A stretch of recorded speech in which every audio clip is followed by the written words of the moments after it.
Braylon Edwards and, of course, Maz are about to take over on Woodward Sports. Every day, 2 to 4 p.m., it's the best Detroit sports talk on Detroit's best sports network, Woodward Sports.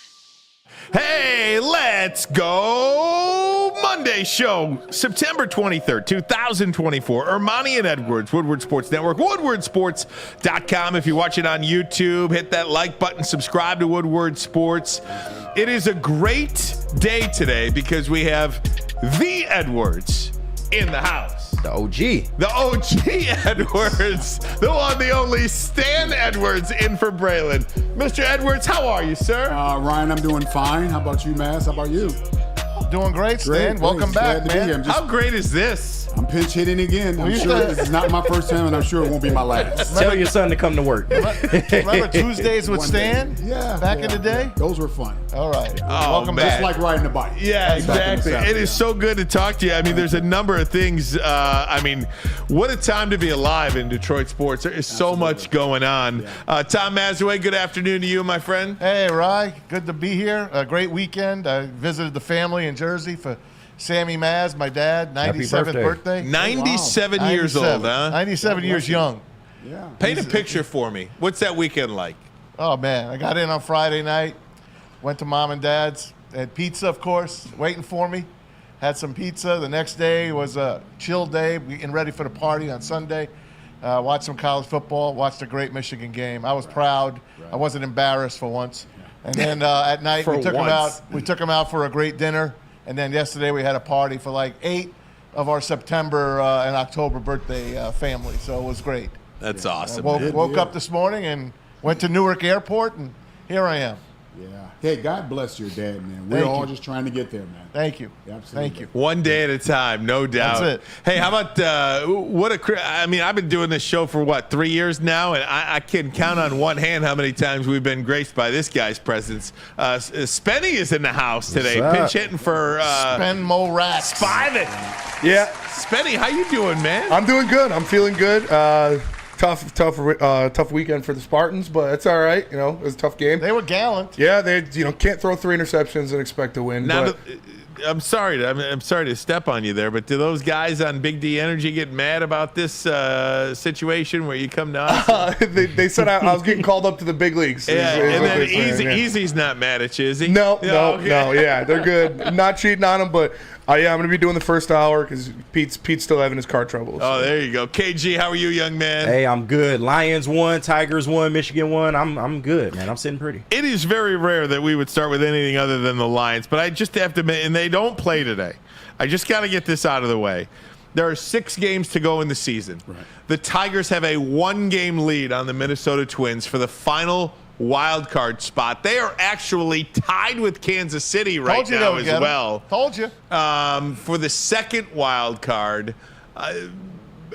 Stan, I don't know.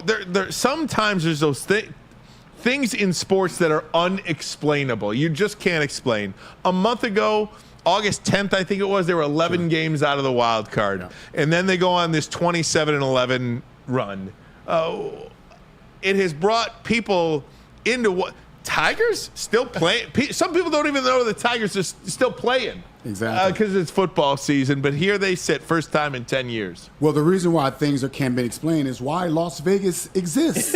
But no, the Tigers are playing very well. As you mentioned, tied for second in the American League Central. Looks like they may get their last wild card spot. Not sure who they will have in the first round. I'd like to look at to see how they fared with them during the regular season to get an idea if they'll be able to advance or not. But the Detroit Tigers is a very interesting team. I think that they're going to go ahead and slip in. I do too. And I think they may get past the first round too, so I'm really pulling for those guys. Here's how it looks right now. Okay, if the playoffs started let us today, know. If the playoffs started today, Spenny, you could throw that graphic up. Guess who they would play? AJ Hinch's Houston Oilers. Or Houston Astros. Sorry, I got Stan in the house. Right. Former Houston Oiler. Right now, as it sits, they would play Justin Verlander and the Houston Astros. I don't even know if JV is going to make the postseason tournament, the postseason roster. We don't even know that because he's been injured most of the year. But if it sits the way it sits right now, they got the Astros. And then if they keep going further and further, look who's waiting for him. It's none Cleveland. other than the Cleveland Guardians. You know, I think too, Maz, and look, you've been on their tail for all season really, Yeah. but for the last couple of months, 6 games at home here. By the way, public service announcement, and kudos to the Tigers.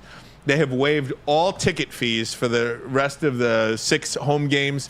They want people to come out to the park. It's going to be a beautiful 6 days. They're off today, Tuesday, Wednesday, Thursday against the Rays. Friday, Saturday, Sunday, they finish up against the Chicago White Sox, who just tied an American League, just tied the New York Mets for the most losses in one season, 120 losses. So this is setting up for a heck of a final week. They would need to go 6-0, the White Sox, to avoid having that spot all to themselves.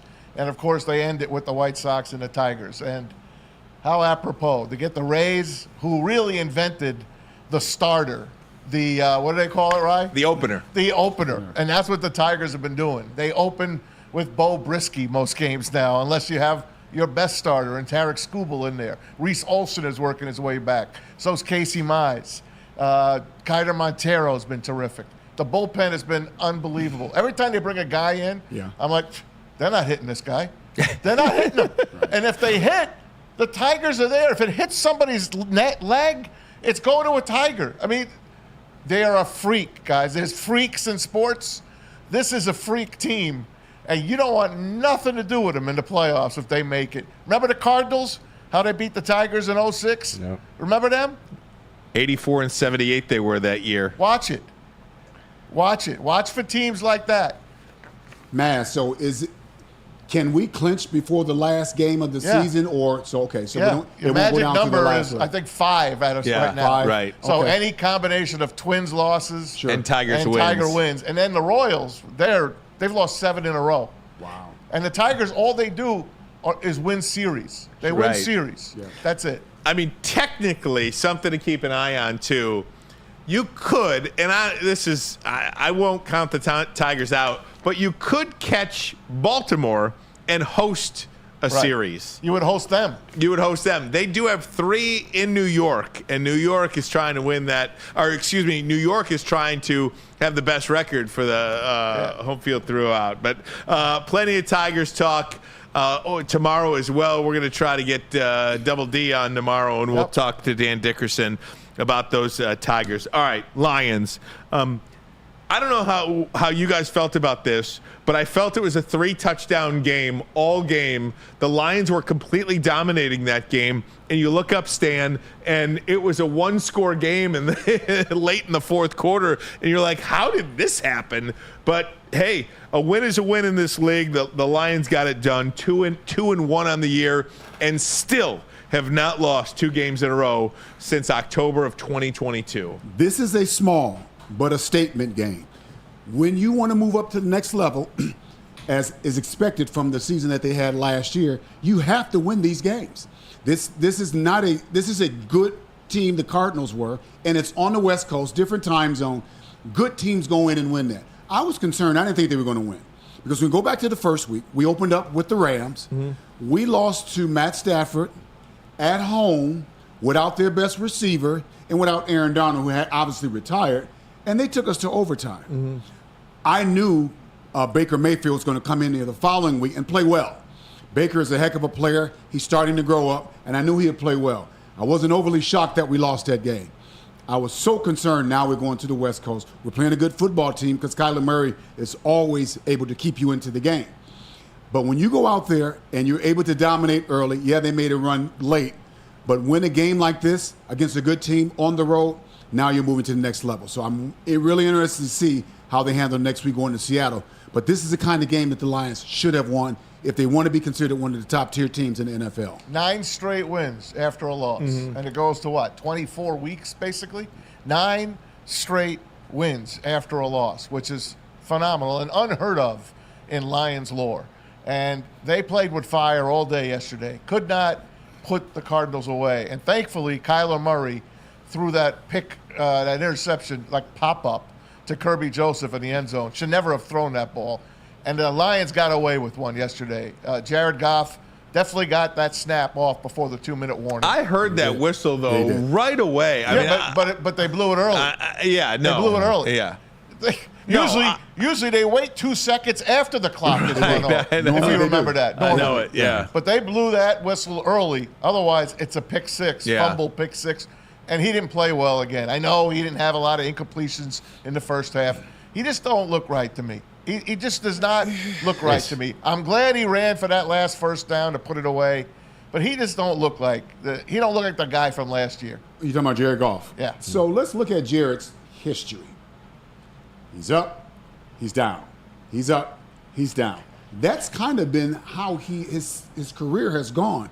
He's played some great years, and it's not necessarily the next year, but he goes up and down more than any other quarterback I've seen. He can play with the best in the league, and then sometimes he looks like, hey, this guy's been to the Super Bowl? Yeah. You know, so I'm not sure what it is about him, but he is so inconsistent throughout the season, it's just hard to kind of figure out. I've often wondered how these Lions are going to do if they sustain injuries. Now we're going to, just looking ahead short, we're going to really find out how good Brad Holmes is. Because if we sustain injuries with any, and we haven't done it yet, with any of the starters, how good are our backups? This is the football season. We talked about people going out injuries for the entire year already. We're going to have some injuries with some key players, hopefully not, coming up soon. Will we have the people to step up so we can stay at the top tier? I don't know. Maz, you got some news on that? Was that Marcus Davenport, we didn't even hear that he was on the injured list. Hurt his elbow.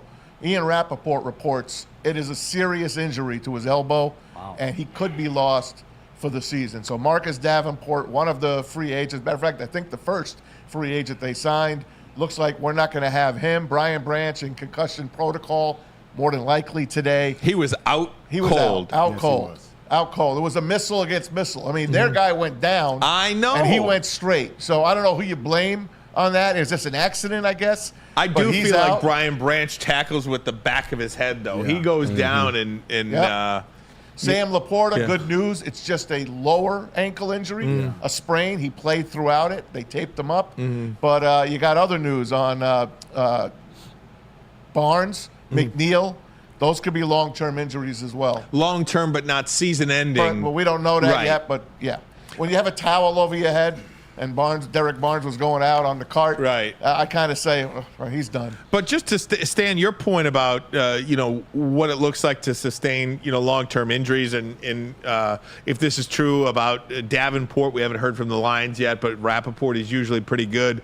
There aren't too many teams in the league that go through an entire NFL season without sustaining a major injury. You hope one doesn't happen to the quarterback, and you hope one doesn't happen to one of, like an Aiden Hutchinson or a Amon-Ra St. Brown or a Jahmyr Gibbs or somebody along those lines. But you are going to have to overcome injuries. Every team does it. What do you look like when you're not at your best? And again, just going back to the Lions game yesterday, they looked so good in that first half. It was one of those, this is who we are. We're going to run the football. We're going to pound you into the ground. And then we're going to also offer up a trick play here and there. Right? And by the way, how about that trick play? Here it is, St. Brown to Gibbs on the trick play touchdown. We had this play rigged up. We've been practicing for a minute. The dude was pressing. I said, hold on, let me rewind that. The pitch back, I look back, I'm like, oh my God, he's about to score. Laporta with a great block. I'm like, what's the selling of you, Jahmyr? He throws it up. I jump over him because I got the hops. He finished it though. He's him. We do this. That's just who the Detroit Lions have become. You fake a punt at your own 20-yard line. You throw a trick play in when you needed one at the end of the half. You score a touchdown. But the creativity by Ben Johnson there, getting it done offensively. This is one of the reasons why Detroit is becoming America's team. They're a fun football team to watch. Everybody enjoy Ben Johnson, because if the Lions are remotely as good as they were a year ago, he will not be back in 2025. He's going to get a head coaching job. He has put this offense on its back, and I don't care what defense they play, they're going to move the ball. They're going to get close to 400 yards almost every game, and they score points. And, our defense is starting to come along, but, man, our offense is super exciting. It was great to see the running game get going yesterday. Both backs being used equally almost. And Monty is a beast. How about when they picked him up and they dragged him Just carried him. Right. His feet For went 5 off the yards. Carried ground. him. He said he was laughing so hard during that. You ever get picked up like that, Stan? Well, I didn't carry the ball a whole lot. I was doing the guy who was picking up, went to pick up other players, so I never got picked up like that. I'd never seen anything like that. That was pretty That cool, was man. hilarious. That was like I'm a sure it's magic making carpet ride. everybody's top 10 bloopers of the week. No doubt. You know, I know that a lot of people will point to this game and say they didn't score a point in the second half, and you're going to pick these guys apart. And, you know, for me, a win is a win in this league. You went on the road and you beat a really good Arizona Cardinals team. When they consider you as well, the Lions are now a measuring stick game for a team like Arizona. A young quarterback, young offensive player, second-year head coach. They want to see how they stack up against one of the league's best at home in their building. And for the Lions to go in there and impose their will, I thought that was a great win. And it got back to Lions football. We talked last week, Stan, about Jared Goff in a one-score game threw the ball 55 times. That is not who the Detroit Lions are. Not who they are. No. Yesterday, 43 runs, 23 passes. That's who they are. Yeah. They imposed their will on Arizona yesterday. Well, and the reason we can do that is I think Ben Johnson uses, and I don't know if it's his call or not, it may be him and it may be the running backs coach. The way they sub Montgomery and Jahmyr Gibbs is absolute. You never know who's coming at you. And both Do you those like guys, that? But as a running back, it's sorry to stop your train of thought, but No, you just, that's okay. you just, I mean, you know, the first series, it's Montgomery. Second series, it's Gibbs. And if you're Montgomery, though, you might not see the field for about 30 to 40 minutes of real time. Yeah. well, here's the deal. As running backs go in the NFL now, I think the last bastion of bell cows was Ezekiel Elliott. Yeah. They're trying to be that 1,500-yard all-pro back at the end of their contract and get their big payday. They're not going to do that. What you better do is make sure you can play a number of years at a high level and get mid-range money. They're not going to pay running backs $20 to $25 million a year, maybe not even 15. But if you're going to be that bell cow, because when you carry the ball 300 times, you go down very fast. You're not going to be around much longer. And Ezekiel Elliott, we're going to talk about it. The Dallas Cowboys had an opportunity to get Derrick Henry. They brought Ezekiel Elliott back. Zeke has nothing left in the tank. Zero. Going back to Jahmyr Gibbs and Dave Montgomery, those guys, I can see them playing at this level because when they both go in there, they got fresh legs. Yeah. They got happy feet, and they look like they're shot out of a cannon on every play. These guys can play that way for another 4 or 5 years, barring any major injury. I love it, man. I love what I watched yesterday. And I was in Jersey, so I couldn't see the whole game. It was blacked out in Jersey, so I had to watch the red zone. And red zone is not kind to the Lions. They hardly had them on. Wow. I was like locked and loaded. I had Dan Miller on my phone on the radio, so you can't see the game, but I could hear it.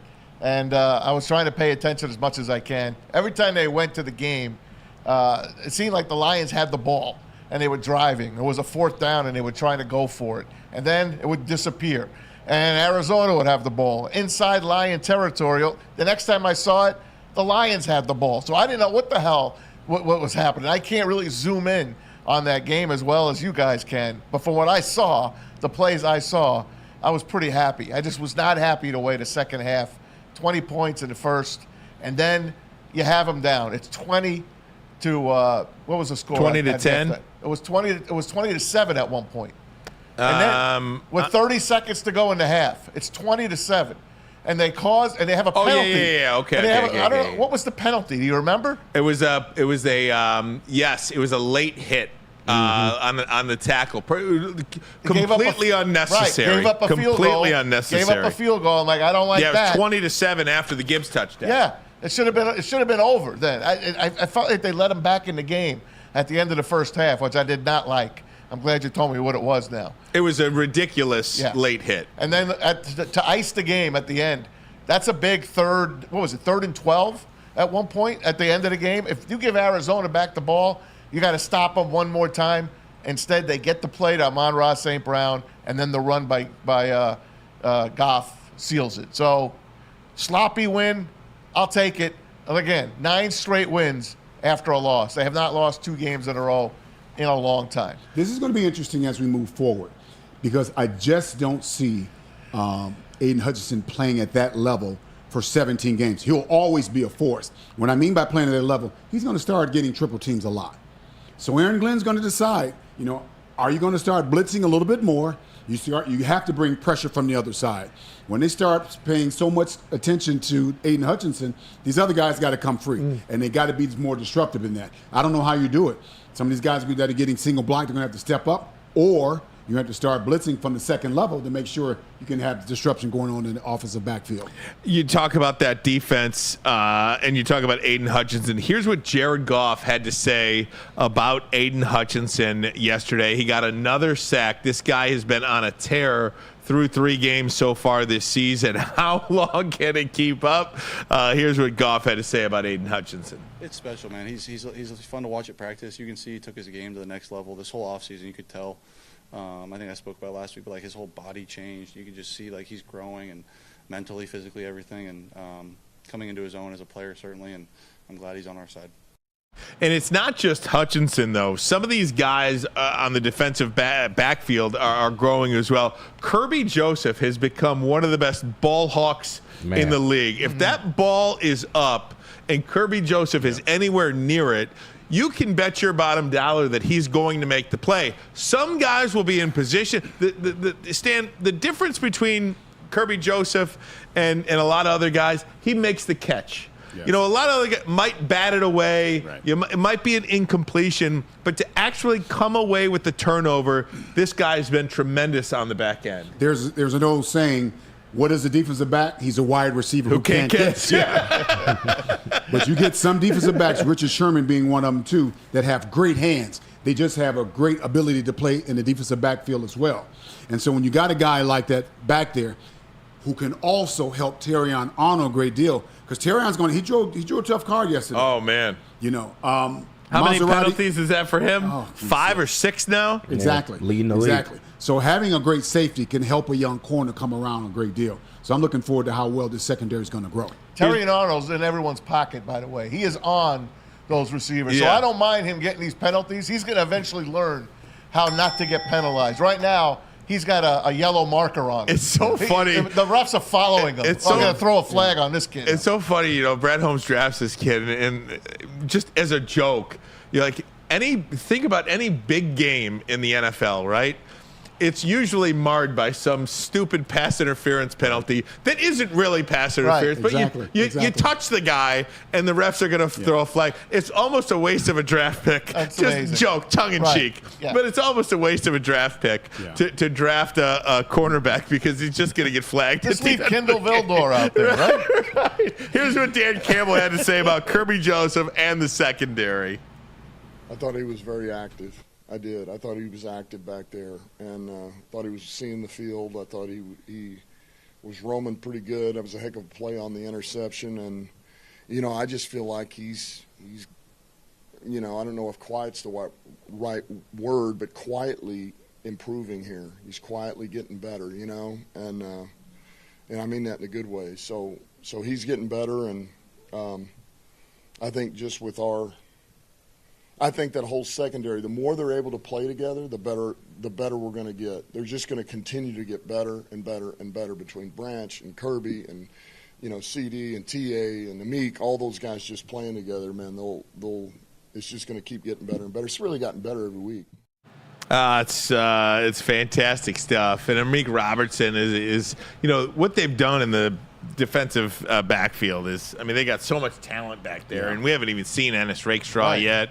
It's just really fascinating to see this defense. We talk about the Lions not scoring in the second half. How about this defense holding that high-powered offense to 3 points in the final 30 minutes of the game? That's, to me, that's really what won this game. Yeah, I sure hope Branch is okay. And going back to that particular play, both of the targets were moving. Mm-hmm. And when he came down and he got that concussion, I'm like, man, I hope he's going to be okay.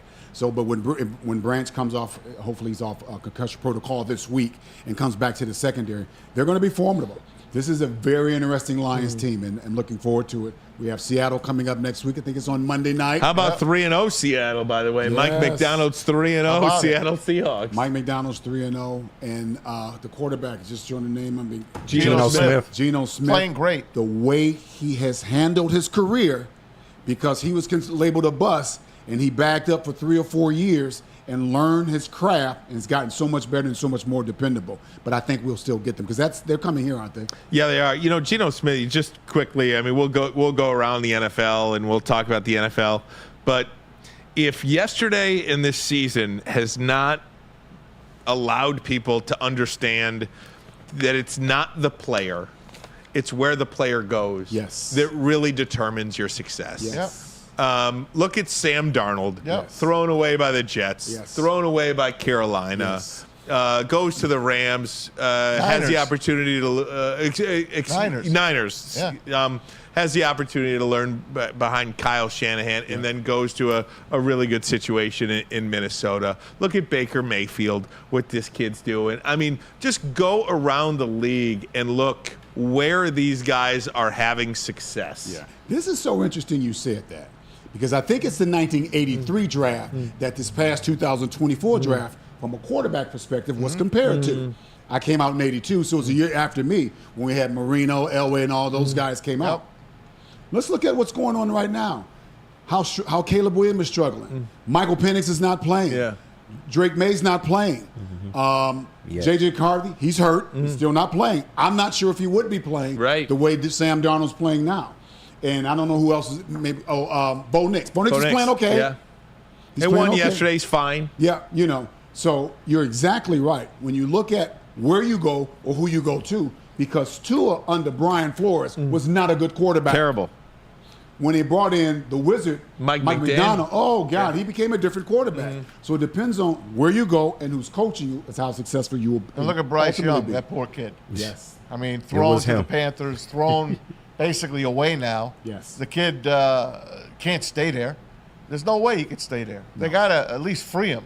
I think a great spot for him would be the New York Jets, sit behind Aaron Rodgers for a year. That'd be a great spot for him. I think it's a great spot, but that's neither here nor there. I think a great spot for him would be the Miami Dolphins. Yeah. They could use somebody right now. Right, but he's not proven yet, is what I'm saying. Yeah. He's really not proven.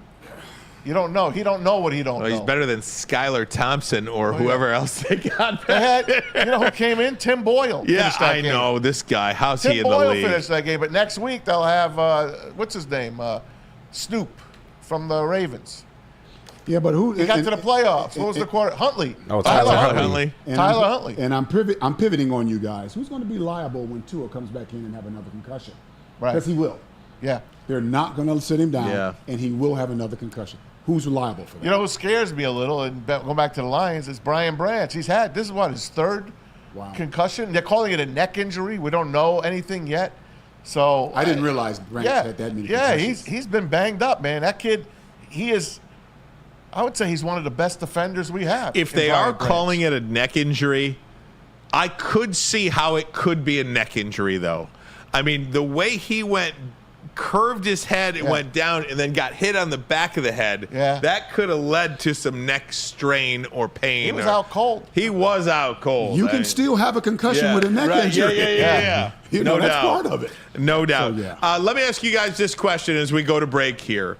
Do you feel better or worse or about the same about the Lions as you did before yesterday's game? First couple of weeks, I think there was a lot of questions about, hey, can this team really contend for an NFC championship, really compete for a Super Bowl? Do you still feel the way you did before the game, after the game? We'll do that next, but first a message from the Boys and Girls Club of Southeast Michigan. All right, Boys and Girls Club of Southeastern Michigan. Join the best youth football league in Metro Detroit. The Boys and Girls Club of Southeastern Michigan's 3C Sports League offers youth ages 5 to 14 with 6 exciting new teams to choose from: Detroit, Belleville, Highland Park, and East Point. All coaches are trained, certified, and undergo background checks. Register for football or cheer today at bgcsm.org. Equipment, meals, transportation included, all for a chance to play for a championship at Ford Field for just $175 per child. Put the youth back in youth sports with BGCSM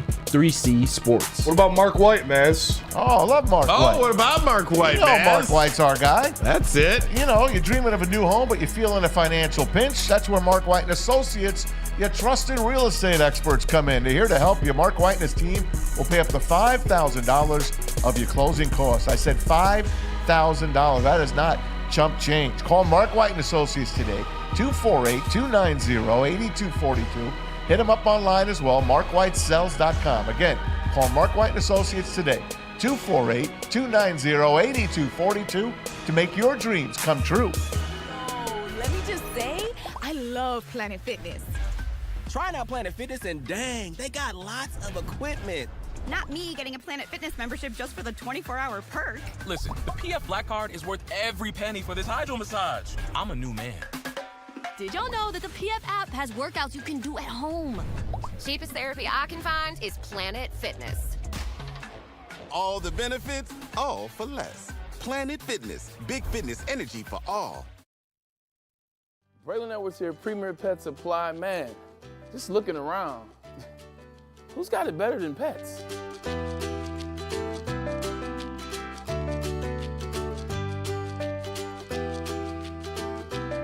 Come on, a baby stroller for Coda?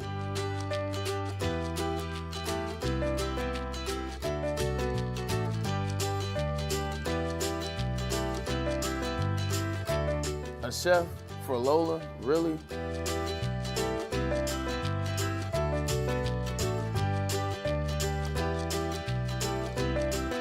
You don't have to tell me who the real boss here is.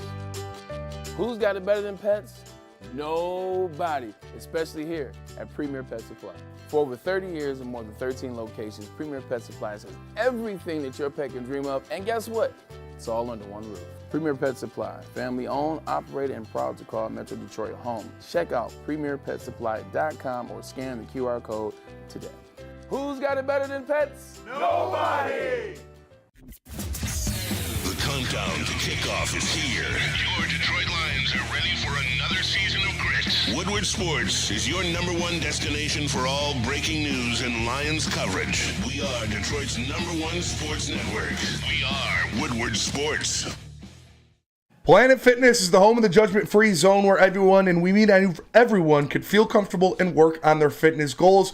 Full body workout in 30 minutes. All memberships include fitness training, or you can upgrade to the Black Card and get use of amenities like hydro massage, total body enhancement, all that good stuff. Join in, club, or online at planetfitness.com. Planet Fitness, where your fitness is essential. And let me tell you about Lady Jane's Haircuts for Men. Awesome is when a guy can be a guy and get an amazing haircut. That's Lady Jane's Haircuts for Men. Walk in, sit back, relax. Let one of Lady Jane's talented stylists make you look and feel great. You could walk in anytime, 7 days a week. Lady Jane's, it's wicked awesome. Yeah, I think it gives those guys a lot of confidence, and I think, that's something they can really sink their teeth into. I think our backs, it's one of those, they just kind of feed off each other. Dave Montgomery and Gibbs and that old line, and they're able to, establish the ground game, and yes, the physical side of it. Like, at least it doesn't mean you're going to have 10-yard runs every time, but you know what kind of game you're about to walk into,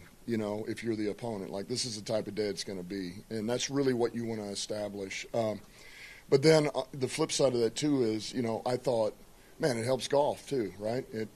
He just, I don't know if he had an incomplete pass in the first half. I mean, he was playing very efficient. He was very smart, found the check downs. The shots aren't there, check it down. And those check downs were huge for us. I mean, they ended up being, a number of those were 8+. So, it was big. Like I say, total team performance. Special teams came up, big. That second half playing field position. Jack Fox had a couple of really big-time punts, so. What I know of this team, what we know of each other is very much intact, and that's that, man, we're a pretty resilient group, and that'll always be part of who we are, I believe, because we have the right guys, right coaches, right players. And so then it's just about, man, okay, how do we play the game here? That was Dan Campbell after the Lions' 20-13 win in the desert yesterday to improve to 2-1 on the year. Ryan Ermanni, Stan Edwards in for Braylon today. It's such a pleasure to be joined by this guy, Tom Mazawey as well. Merely Tom Mazawey. Just me. Stan, let me come to you first. For the people watching, tell me how you felt about the Lions coming into this season and how you felt about them after 2 weeks and now after yesterday's win against Arizona. Because I feel like for me, just to give you an example, I've calmed down a lot after watching yesterday. I've calmed down a lot after watching yesterday. Well, I'm still pretty excited. Coming into the season, I wanted to find out, were the Lions really, as a culture and as a team, ready to take the next step? It's one thing going into the season, into certain games. You know, they're not giving us a chance. It's us against the world. You can only preach that so often. What does Andy Reid say when they take the field as the Kansas City Chiefs? Well, they know they're pretty much going to blow everybody out. How does he get his team to play week in and week out? That's when you know your team is getting better and you're raising it to the next level. So first 2 games this season, I was like, the Lions got a different schedule this year. They show what they're capable of doing, but can they kick it over the curve or take it over the goal line? But yesterday, I was renewed in my feeling about they're ready. They're ready to go. Now, I don't know how the season, we obviously don't know how the season's going to end.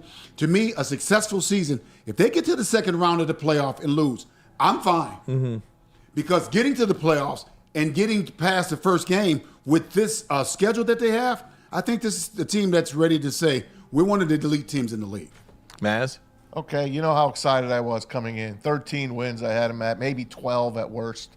After they won the first game against the Rams, I love the way they closed out that game in the fourth quarter. They imposed their will, and they were the more prepared team at the end. They had more gas in the tank than the Rams. So going into that Buccaneers game, I was very confident that they were going to cover the spread, cover the 7, and beat the Buccaneers handily. And they shot themselves in the foot. They dominated Tampa Bay, dominated them. And they lost that game, and it was the coach's fault, 100%, 90%. I'll give 5% to Ben Johnson. The other 5% I'll give to Jared Goff. They lost that game they shouldn't have. Yesterday, they looked great in the first half, all the plays that I saw. But the second half, I don't think they look good at all. And I'm a little worried about Jared Goff. I really am. I'm sorry, guys. I am. Take it easy, Maz. Take it easy. What, you're getting off the boat already, Maz? No, I'm not getting off the boat. I'm just thinking, in my mind, he just don't look right to me. And I know he's one of the better quarterbacks in the NFL. Stan said it. But he plays up to that, and then he plays down. Like last week, he was a complete lost soul. 55 passes. And believe me, if you didn't watch the game, he was hardly close on any of them, especially down the stretch, the last 2 drives. Yesterday, in the second half, I don't know, man. I don't know. But am I still confident in them? Hell yeah, I'm still confident in them. I think they'll beat Seattle, even though Seattle's unbeaten, and they got the Lions' number. We all know Seattle has the Lions' number. And they beat us last year in the first home game, September 17th. I won't forget it. And they're going to get them this time. But they have to stay healthy. And the injuries, we haven't even really talked about the injuries yet to this team. And a healthy Lions team can beat any team in the NFL. I'm still very confident moving forward. Maz, I don't disagree with you about the Tampa Bay game, and I don't know that I agree with you as well. Tampa's a very dangerous team because they know they have a quarterback that is a playmaker, and he thinks he's the best guy on the field, and he's finally maturing. I hope we don't get Tampa in the first round of the playoffs. No doubt about that. And if you look at the division, too, because, you know, a lot of this is a lot of how I felt and still feel. I do believe the Lions have just as good a chance as anybody to win the NFC. You see all of the problems happening in San Francisco. Philadelphia looks like a train wreck. That coach is on his way out, in my opinion. He's a terrible coach. I would want nothing to do with Hurts that guy. is not good either. No, he's not. But if you look in the division, I think 2 of the best teams in the league right now, obviously, the Green Bay Packers, what they're doing with Malik Willis. Yep. And again, we talk about it's not the player, it's where you go. Yes. Did you see who's the coach of the Green Bay Packers? Matt LaFleur. Did you see the way Matt LaFleur was talking about Malik Willis yesterday? Sure did. He said he's been in the NFL a long time. He has never seen anything like what Malik Willis has done the last couple of weeks. Yeah. Talking about that player for him. And, I'm not saying, this isn't me saying this or Maz, because we'll get a lot of the Malik Willis haters and the joke and this, that, and the other thing. And yeah, maybe he sucks. I don't know. Matt LaFleur doesn't think he sucks.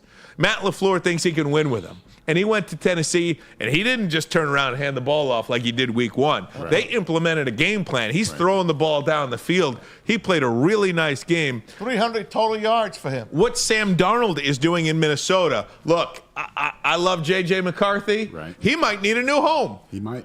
Seriously. Nah. Yeah, I mean, I'm just, but you never know. This Sam Darnold is playing as good a football as anybody in the league right now. That's just a fact. Kevin O'Connell.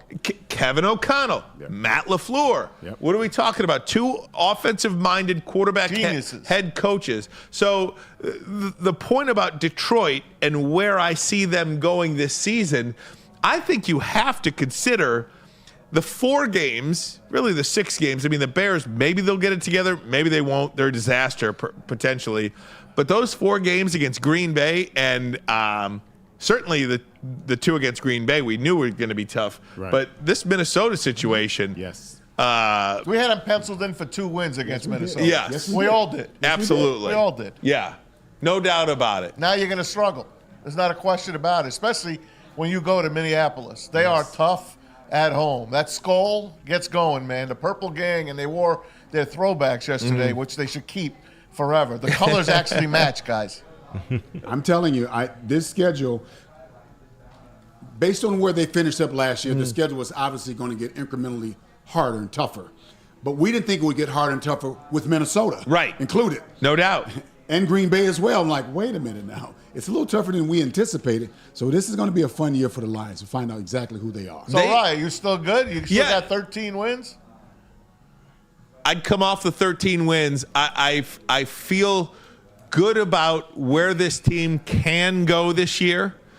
I will move off the 13 wins. This is Are they going to win the division? Are they? I'm asking you guys. Ryan first. I'm not sure. I'm absolutely not sure.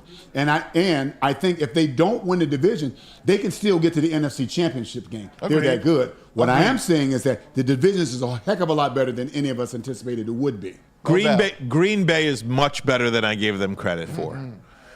If you look at Green Bay defensively and Minnesota defensively, just forget about Green Bay for a second because nobody's going to give them any credit against Tennessee most likely. If you look at what the Minnesota Vikings did to the Houston Texans offense yesterday, that's an offensive juggernaut. Yes. That quarterback, those wide receivers, Stan, those guys can play football offensively. No Joe Mixon, though. That's okay. They had Cam Akers, who's a starter in this league. But he ain't Joe Mixon. I understand. Joe Mixon's a nice back. Yeah. However, that is still a darn good upper tier offense without Joe Mixon. No doubt. It should be anyway. No doubt. I'm with you, Stan. So, yeah, man, I if you asked me today, my life is on the line, who's winning this division, I'd say Green Bay. I'm just being honest with you. That's fine. It's early. It is early. It's early. I'd say Green Bay right now. And I would have I'd like to believe that I have the latitude to go back and forth on that. But if you're asking me today, based on the information and what my eyes are showing me so far this year, I'd say Green Bay. Remember I told you the best division in football is the AFC North, but I said the NFC North is right on its tail? It's taken over for the AFC North. The NFC North is the best division in football. Hands down. Yeah. No, Hands totally down. Agree. Totally agree. Absolutely. And Chicago is They've lost terrible. 2 games close. 2 close losses. They could have won both those games. They should have won yesterday. I watched 90% of that game. They should have won yesterday. Anthony Richardson, by the way, he's no good either. He don't look right either. I don't think Chicago was terrible. I think they're trying to learn how to call a game for Caleb Williams. They don't know how to do that yet. Yeah. And I think Caleb is also learning how to be a professional quarterback. I used to do that in college. I can't do that now. It's real hard to learn on the job in the NFL. Hell yeah. You know what I mean? Yeah. They probably want Eberflus's head already. in Chicago. Because they don't like the way he called the game yesterday. They need to be patient with him. Yeah. Because of the quarterback, they need to be patient with him. Did you see that? Speaking of the Bears, the first and goal, or the third and goal at the 1, or fourth and goal at the 1, whatever. 6 yards backwards. 12-yard loss. Right. That's Swift. Oh for my you. gosh! You don't want to get hit. No, you don't want to get hit. They don't want to walk you. They don't want to walk you. Oh man! Hey, let's go around the NFL because I've got Stan Edwards in the house today. We usually talk college football on Tuesday, but I've got Stan Edwards here. I'm eating his knowledge up big time with college football in hour number 2. So, Maz, let's go around the NFL, shall we? Let's put up the scoreboard there. Put up the scoreboard there, Spenny. That's at 2:44, I think. You got that? There it is. All right, there's the scoreboard. Let's go over it one at a time here. I should have printed something out. That's all right. I did not. Why don't you lead the game, and then we'll all chat about it. The Cleveland Browns, big favorite at home against the New York Giants, and the G-Men at 0-2 come into Cleveland, win the football game 21-15. The number 1 pick for Survivor picks yesterday, the Cleveland Browns, including myself. I had Cleveland in the Survivor pool. Shame on me for doing that. Deshaun Watson. If you're Cleveland, you really have to consider sitting this guy down. Yep, Jameis Winston. Here we go. I thought about this in the second half yesterday, and I'm dead serious. I know you're paying Deshaun Watson a lot of money, but you've got 52 other guys on that roster that are counting on this organization and this team.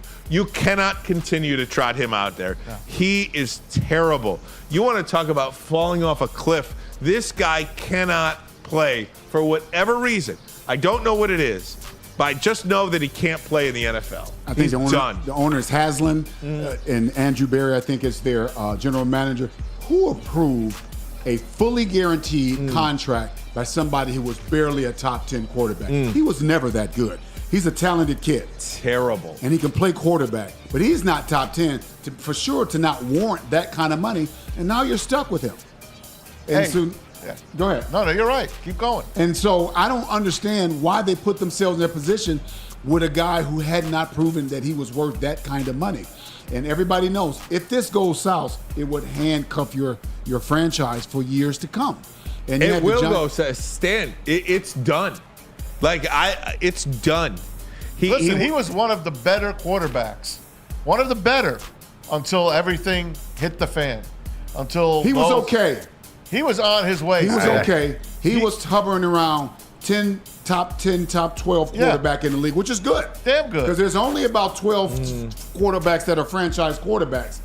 But the difference between the number 1 guy and the number 12 guy, it's miles, and he did not deserve that money. No, he's falling off a cliff. They should have kept Joe Flacco. They didn't.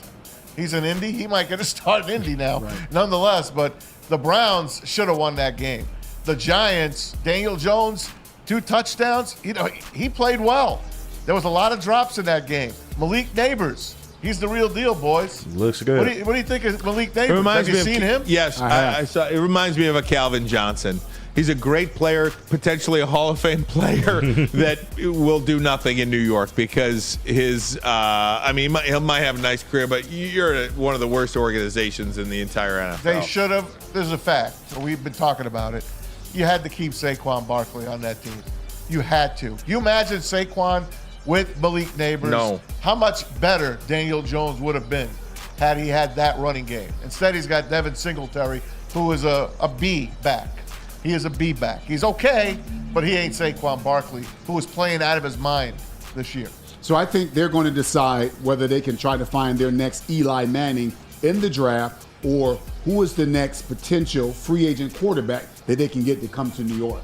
Because having a talent like Malik Neighbors, who's going to garner money like Jamar Chase is just getting right now, a year player. You better be able to make sure you can pay him, or you're going to lose him. No doubt. He's as good as Jamar Chase is. This kid is super, uber talented, might even be better than Maserati Marvin Harrison.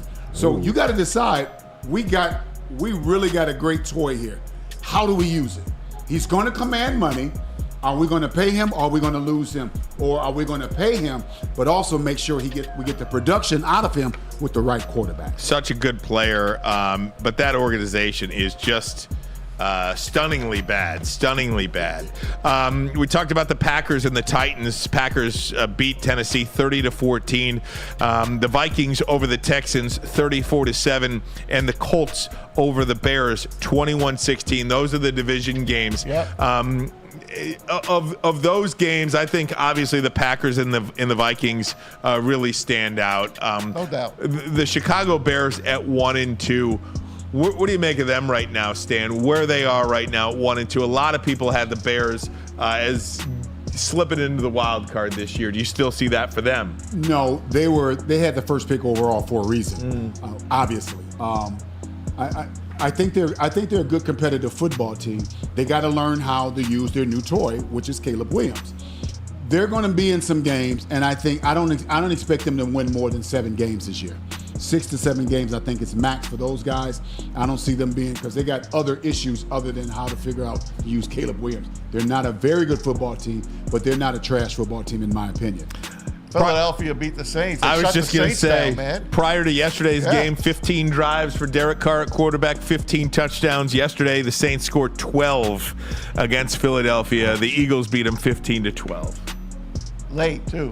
Scored late and won that game. Philly's a mess, and they still won that game. Their defense won them that game. And Saquon Barkley, that's all his points, including a 2-point conversion. He is playing like a beast. But you said it, guys. Nick Sirianni's over his head, and there's a cancer on that team. And their quarterback, Jalen Hurts, is not the same quarterback from last year's first half of last year.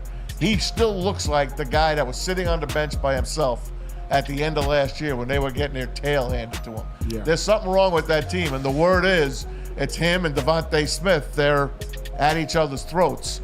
A.J. Brown is out. Great game by Dallas Goedert yesterday. What did he have, 180 yards yesterday? Yeah. I mean, they let him go. He ran like an 80-yard, a tight end down the sideline running for 80 yards.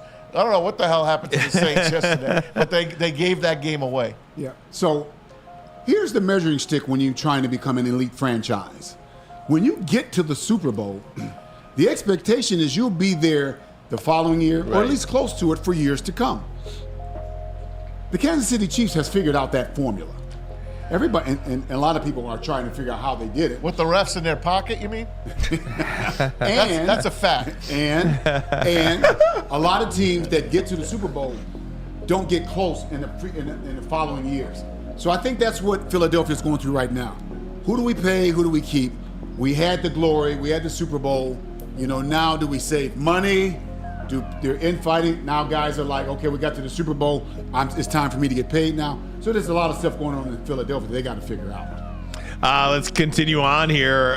The Steelers somehow, They did it some again. way, all year. are Mike Tomlin. 3-0. They beat the Chargers yesterday, 20-10. Justin Herbert left the game. There was question whether or not he was going to play. He did play. He got hurt again. He's in a walking boot. A lot of people questioning whether or not that was a great decision by Harbaugh or not to allow him to play yesterday. But Chargers lose, so it's their first loss of the year. Chargers 2-1. Steelers 2-0 behind Justin Fields. He was 25 of 32 for 245 and a touchdown. Yeah. Taylor Heineke played the second half for the Chargers. Look for him next week. Yeah. The Steelers are interesting. Not really. They have been up here for 150 million years. Mm-hmm. It seemed like over the last 6 to 8 years, they've slowly come down a level. Then they come down another level. But they come down another level, but they do enough to stay interesting. I don't know if they're still an elite team right now, although be it 3-0. Mm-hmm. They have slowly coming down, and Mike Tomlin is masterful at the microphone to make sure that it's somebody else's fault and you're not talking about him. He deflects very, very well. There's no way you can go to Russ now at this point, right? No. I don't think so. That's Of course dead. not. Can't. That ship has sailed. Russ to Miami. That ship has sailed. I don't think so. Yeah. Russ to Miami. Good call there, Spenny. The Broncos get a win at the Tampa. Denver Broncos. That was another shocker yesterday. Tampa, one of the biggest favorites of the weekend. They lose outright 26-7 to the Denver Broncos. Up, down. Thoughts They beat on the that one? Lions. High. Oh, we're going to be home and play these bums? Yeah. and they fell asleep. They fell asleep yesterday, and Denver beat them. When you have a coach like Sean Payton, you know you're going to always win the game. Proven coach. Now he's got a great quarterback, a good quarterback who potentially could be great one day. You know, they're going to surprise a lot of teams. I don't know if they're playoff bound yet, but Denver's a very good team. One of the shockers of the day.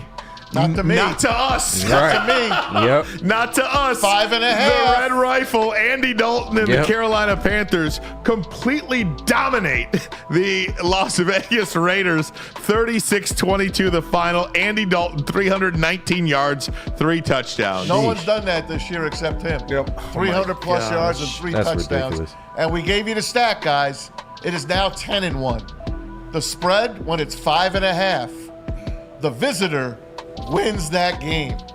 The underdog, wins that game. If you're giving 5.5, it's a magic number. By the way, one of the Monday night games tonight is 5.5, and we'll get to it. But it's a remarkable, Stan. I don't know what it is about that number, but I told everyone, and I was in New Jersey. I got 40 people in my sister's house having a party. I'm like, guys, you want to get on it right now? Bet the Panthers. My nephews made money. Uncle Tommy, how'd you know? I said, bet the Panthers straight up. The Raiders are an interesting franchise because when they are down, and they are very down, they don't get ridiculed like a lot of other franchises do. You know, for some reason, they kind of fly under the radar on how poor they are. And sometimes they'll raise their ugly head and look like they make a playoff run. But I think the Raiders are going to be down for at least 2 or 3 more years. What does it say about Bryce Young that a veteran like Andy Dalton can come in and just completely change the face of that offense? 36 points, 3 touchdown passes, 300 yards passing, 70% completion. What does that mean for Bryce Young? If you're Bryce Young and you see that, you're like, it confirms that the college that he played quarterback for. He played for Alabama. I never thought Bryce Young was that good. I didn't either. I think he's a good enough player to what he's shown in the first few weeks of the league, but he's going to need good coaching. But I never thought he was. When I heard he was like, wait, he's the first player taking. I said, no, he's got a lot more to learn. He's smaller than Kyler Murray. Yeah, and Kyler's pretty thick, and Kyler knows how to play at his height. Kyler is 5'9". Kyler can play 6'2". Bryce Young cannot. Bryce Young wore lifts to the draft. In my opinion. What was that, Spenny? Bryce Young was wearing lifts at the draft, so he looked taller. Right? 2 more games I want to touch on before we get to the top of the hour here. The Rams down 10 points with about 6 minutes to go, come back and win the game 27-24 at home. Matthew Stafford, that's how. San Francisco 49ers give it away essentially 27-24. So San Francisco and the LA Rams both 1-2 on the year. What do you guys make of that one? Well, Mooney missed 2 field goals. I was with his dad the other night. I have always been a huge Matt Stafford fan. One of the top 3 arms walking the face of the planet Earth today. One of the top 10 arms to ever play on Sunday. When you got a guy like that, you always have a chance. They got a good coach. Stick around, and you can pounce. Kyron Williams was outstanding yesterday, Yes, the he running was. back. And Yes, Sean, he was. And Sean did a good job coaching, and he outcoached his buddy. Kyle Shanahan looked like he got hit by a bus at the end of that game. Does Blake Corum play anymore? No. He doesn't play anymore. He hadn't played all year. He don't play a lot. No. Yeah. He don't play a lot. No, he doesn't. Last game I want to touch on before we get to the top of the hour. We'll do some college football. Oh, no, 2 more. Okay, 2 more. Baltimore. I told you. They dominated the Dallas Cowboys. This game was way closer on the score than it was on the field. Yes, it was. And can I just say for a second? Wait, the first onside kick was recovered by Dallas. Yeah. Can I just say, I hate that we didn't get a chance to see that game. That's all. I get 1 game at 4 o'clock yesterday. Right. Lions game. Right. How didn't we get to see this game? That's all. That's all I wanted to say. It was on in New Jersey. That's all I wanted to tell you. Sorry, buddy. The Dallas Cowboys are starting to get to an era where they're outsmarting themselves. Love Jerry Jones. He's great for the league. They have some of the better players. They draft well, and they got good players. But now they're starting to play every game like they're in the Super Bowl, and they're just throwing caution to the wind. It's like they don't look very organized. They don't look very tough. And it looks like I had been a huge Dak Prescott fan. But the way he's playing right now is kind of like, well, This is what I've been playing for. So I'm just going to give you what I'm going to give you now. And that defense, Maz, is getting cooked out there. They were supposed to be. That's supposed to be the best part of the team. That's a team with Micah Parsons in the middle of that. No, they're a mess. They're an absolute mess. What did you say at the beginning of the year that Dallas was trying to do? Didn't you say they were trying to dump? No, that Braylon was. You think? But then I said that. Oh, you said that. I could have sworn you said so they could go out and get Shakur Sanders. That Braylon said that. That was Braylon. Yeah. But then they signed Dak Prescott. Yeah. And he got all those empty yards. It's like he's like, you remember Pad Stanford? I mean, that's what Dak does. Pivoting a little bit, Shakur Sanders is one heck of a talent at quarterback. He's got to go to the right team. He's got to go to the right team. But when you look at Dak Prescott, he was always steady. He was always dependable. He was going to get you in the playoff, whether he lost in the first round or get closer to the NFC Championship game. Dak Prescott was going to play. CeeDee Lamb had really raised his game to be one of the top 2 or 3 receivers in the league.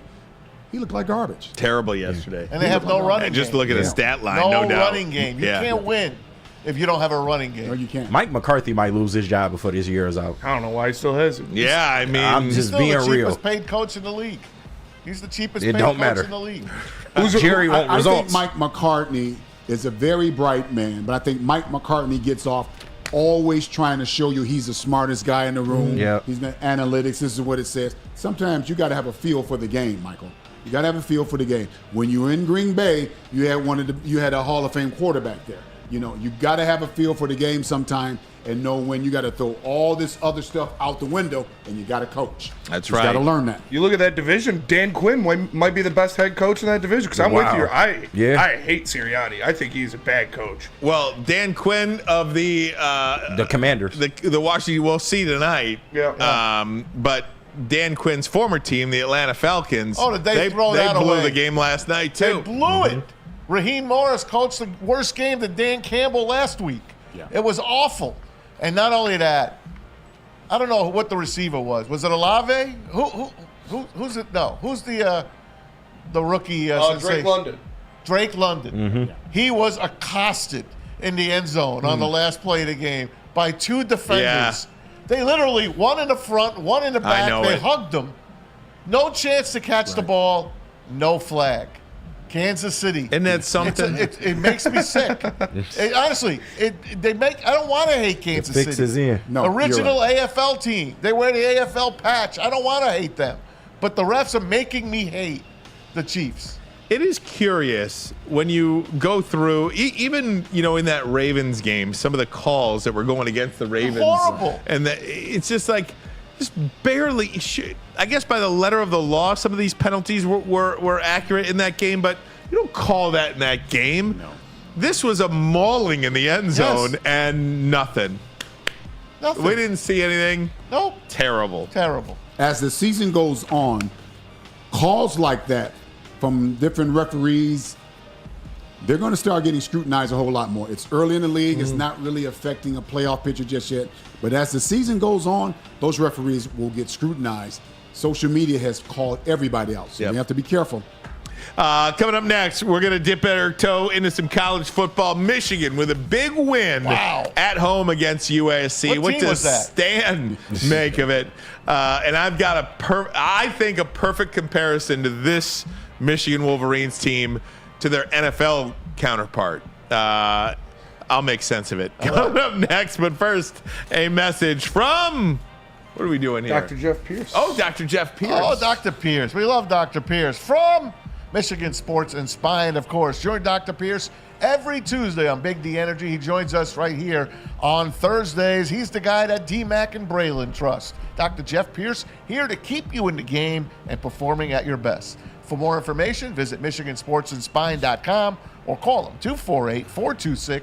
248-426-9944. Make sure you tell him that Maz sent you. And I'll tell you about Caesars Sportsbook. If I told you you could place any bet up to $1,000, and if you lose, you get that bet back, would you think I'm crazy? Scan Yes. the QR code, enter the code WOODWARD1000, and if it doesn't hit, you get your deposit bet back up to $1,000. That's right, $1,000 back just for giving it a shot. Minimum bet $20. Download the Caesars Sportsbook app, the official sportsbook of Woodward Sports. Use code Woodward1000 or scan the QR code on the screen. What about Soroki's? Soroki's crispy chicken and pizza, and just in time for football season, Soroki's is debuting their fresh signature flavored wings. Had them, they are absolutely amazing. Grab your friends, order a New York style pizza, and add fresh wings for the games this weekend. Try one of their 7 different flavors, and you can do that by going to Sorokis.com. Stop searching for a vehicle and start finding one. Les Stanford Chevrolet Cadillac makes it easy. We harness the power of multiple dealerships and own the biggest selection of GM brands in the area to get you the car you need. With the Les Stanford Group, you'll have access to 4 different dealerships, providing you with more makes, more models, and more choices. We're connected to more than 1,000 vehicles, and with so many high-quality CPO vehicles available, you'll find new car quality at pre-owned prices. You can start and end your search at lesstanford.com today. Love Woodward Sports? Love wearing clothes? Then you should be wearing Woodward Sports clothes. Check out our full line of merch at woodwardsports.com. Just click on Shop. We have all your favorite designs, like Dan Campbell kneecaps, Woodward Golf, and of course, our own logoed out merchandise. Men, women, infants, kids all love Woodward Sports. Impress your friends. Impress your boss. Impress your dog. Buy Woodward Sports merch today. The best pet store, hands down, Michigan's best pet store. It's family owned and operated. It's Premier PetSupply.com, family owned and operated for over 30 years. 13 Metro Detroit locations, over 60 brands of food at the lowest prices available, and curbside delivery if you need it. And they have nutritionists on call for any questions about your beloved pet. Give your pet the best. Don't settle for less. It's PremierPetSupply.com. And have you ever heard of a long drink that's gin-based? What? New Holland. Gin-based. New Holland Taller long drink. We've got one right here in Michigan made with all natural flavors for better, all natural ingredients for better flavor. Taller, the Dutch long drink from New Holland Brewing Company, is shoulders above the rest. Made from New Holland small batch gin, 100% real grapefruit puree for a fresh, delicious flavor. Taller is your local long drink. And hey, let me tell you about Les Stanford Chevrolet Cadillac Buick GMC. What happens when you run a great business for over 50 years? You expand and offer more products to more people. That's exactly what Les Stanford did by adding Les Stanford Buick GMC. They offer the same great service that customers have come to know and trust. Located in Ferndale on Woodward Avenue, just south of 9 Mile. And if you're looking for a Chevy or a Cadillac, Les Stanford in Dearborn, where they have been on Michigan Avenue for over 55 years. You can find the brand you want under one umbrella. LesStanford.com, LesStanford.com. Together, let's drive. Let's drive. And let's drive on into hour number 2 of the program. Ryan Ermanni, Stan Edwards in for Braylon today. Braylon will be back tomorrow. Tom Mazaway with us. KG is here. And the great Stick pinch hitting now for Pete here on hour number 2. How you doing, Stick? Doing well. It's a victory Monday. Jared Goff played his ass off. We are having a good day today. Look at you, Jared Goff. Jared Goff. Jared Goff. Golf balls. Hey, hour number 2 here. We have got to take advantage of the expertise from Stan Edwards talking about this Michigan football team. What does he know about Michigan? Let me tell you, Stan, nobody cares what I think about Michigan, but I'm happy that they won. Obviously. And if this is how they have to win, this is how they have to win. It's not exciting, but they won. They remind me of the Pittsburgh Steelers. The Michigan Wolverines in college are like the Steelers in the NFL. Nobody's going to want to watch them. It's just run the ball, run the ball, run the ball, run the ball, play good defense, play good defense, play good defense, game over, you win. Right. And I'm fine with it. Just win. This is what they have to do in 2024 to win games. So God this bless is them. interesting for me because I was involved in something similar to this in reverse. In 1980, we started off B.J. Dickey at quarterback, and he was a running quarterback, running the option. And we went 1-2 in Ann Arbor, Michigan. And in those days, that was totally unacceptable. Oh, God, yeah. So in week 4, we flipped the script. We started John Wengler, who did not run the option, couldn't run well, and we went to pocket passing and power football. It took us a couple of weeks to kind of get what we were doing, and then once we got started, we got rolling. Here's what Kurt Campbell, the offensive coordinator, quarterback coach, has got to learn about Alex Orji. You got to let him pass downfield. Whether he's successful or not, he has got to show that he's a threat to throw it between the hashes, 15 to 20 to 25 yards downfield. The reason why is, in the history of football, every time a quarterback drops back, the defensive return and they run to their position to defend their man or their zone. If he's not a threat to do that, they're going to stay there and wait. The mere fact that there's even some hint of question if he can pass the ball or not, they're still going to retreat when he goes back 5-7 step drop and do this. They're going to go. They open up lanes for him. And oh, by the way, he may complete a pass down the field. You have to put the defense in a position where they can't guess what he's going to do. So he has got to show that he can throw the ball downfield, and you got to show that, in addition to showing that, you're going to open up some quarterback draw and some running lanes for him. Now, a few times he did throw. It looks like he was throwing into coverage. Well, a couple of times I was sitting in the stadium, and there wasn't a big window for him to throw the ball to. The receivers got to uncover. They got to get open. So hopefully Loveland will come back this week, and he knows how to get open. The caveat is you can't lean on him that much. You got to show that, yeah, he's back. He's probably the best tight end in college football, but we're not going to throw to him every play. Those wide receivers got to get open. No doubt. And so if you're doing that, I think that's going to open up the running game. Mullen's going to be able to get 5-6 yards, maybe 2 or 3 first downs per series. They got to be able to show that they're a threat to pass. That's only going to help the running game. Okay, I'm going to give you your NFL comparison to the Wolverines. It's the New York Giants. It's not the Steelers. The New York Giants stole a game yesterday from Cleveland. Michigan stole a game from USC.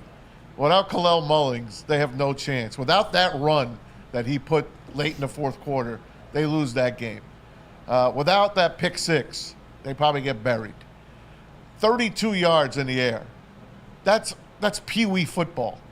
Yeah, 32 yards by the Michigan Wolverines. It is. In the air? It is. You're out of your mind.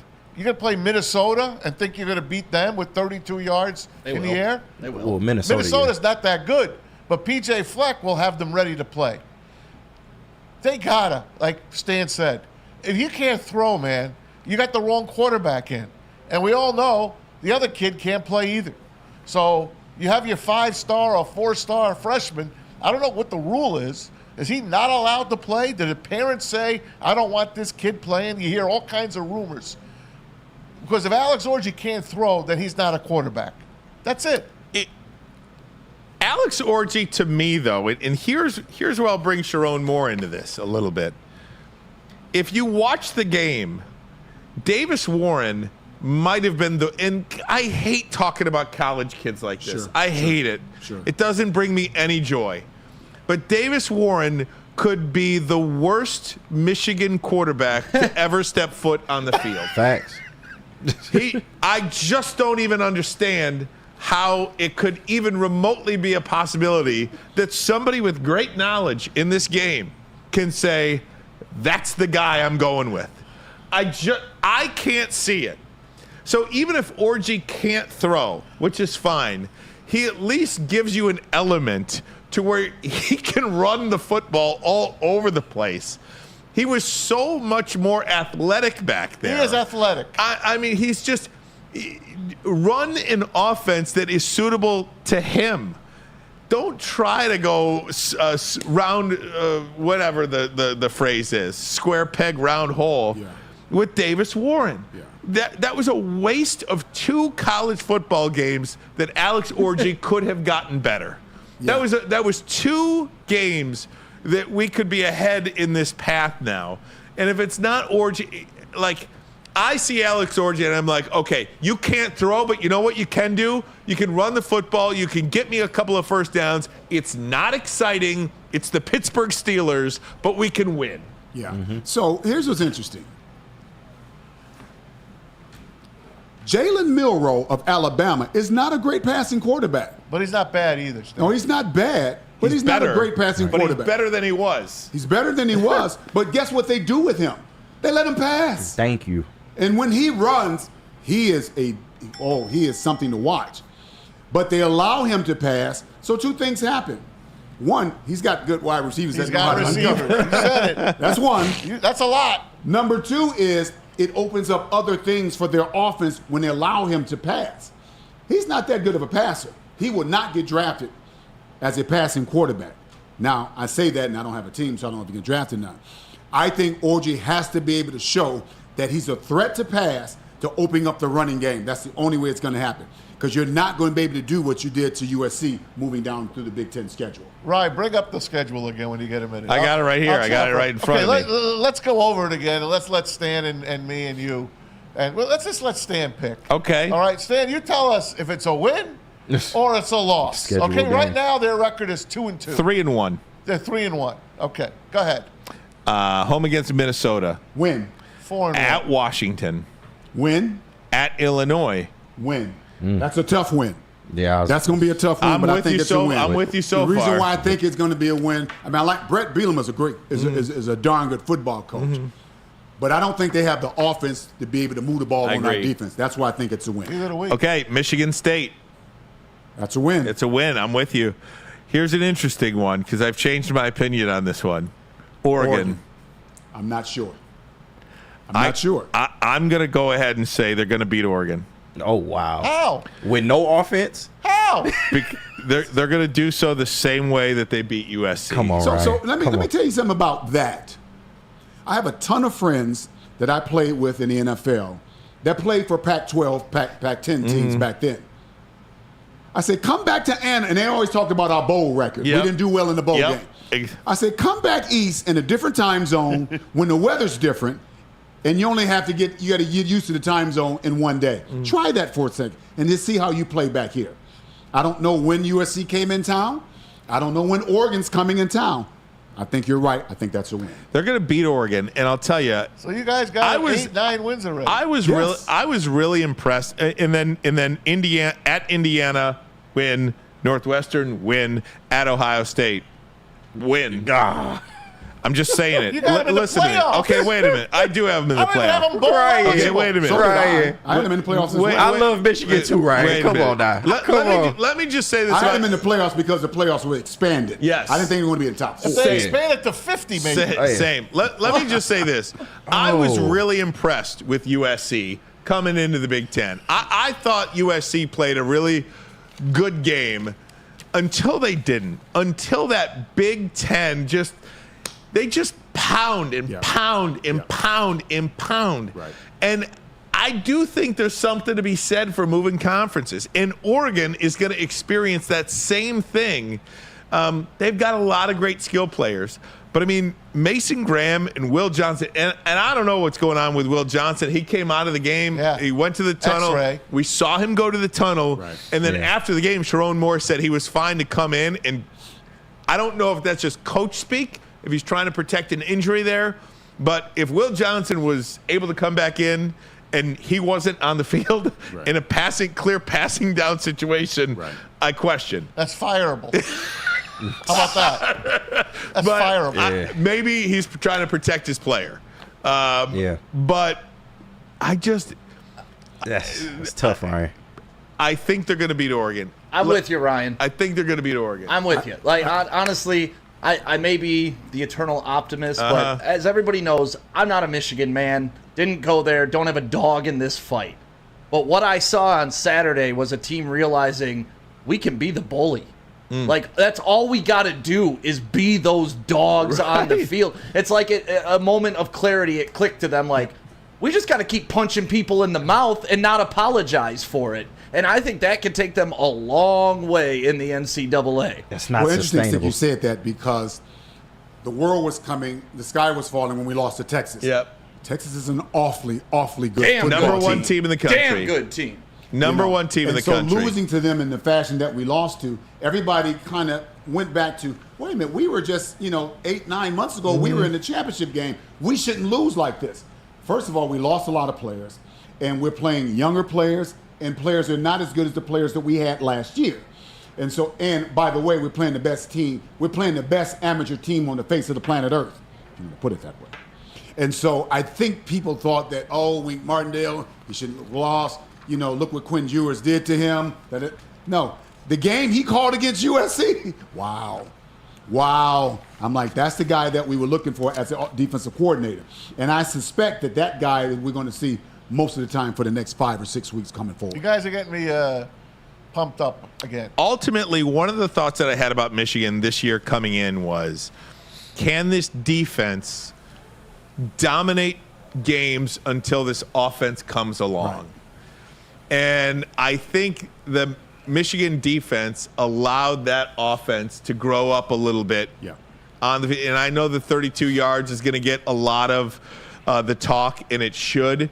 But I think Kalel Mullings also should get a lot of the talk. Absolutely. The offensive line played together. Mm-hmm. They're getting better. And I think clearly now Mullings is the number one and Donovan Edwards is the number two. God love Donovan Edwards. He might be one of those guys that's a better NFL player than he is a college player. But this is Mullings and Mullings all day. He's got to be a 2-to-1 carry guy on Donovan Edwards. Well, I think if we don't have any injuries, if Michigan doesn't have any injuries on the offensive line, from week 1 to week 10, that's where you're going to see your most improvement almost in any play. It's the offensive line learning to play together, because these guys didn't play together last year. So if that offensive line comes along and we start averaging 135, 40 yards a game as a team running the football, that's going to open up everything for Alex Orji. Who should get you excited is Kurt Campbell.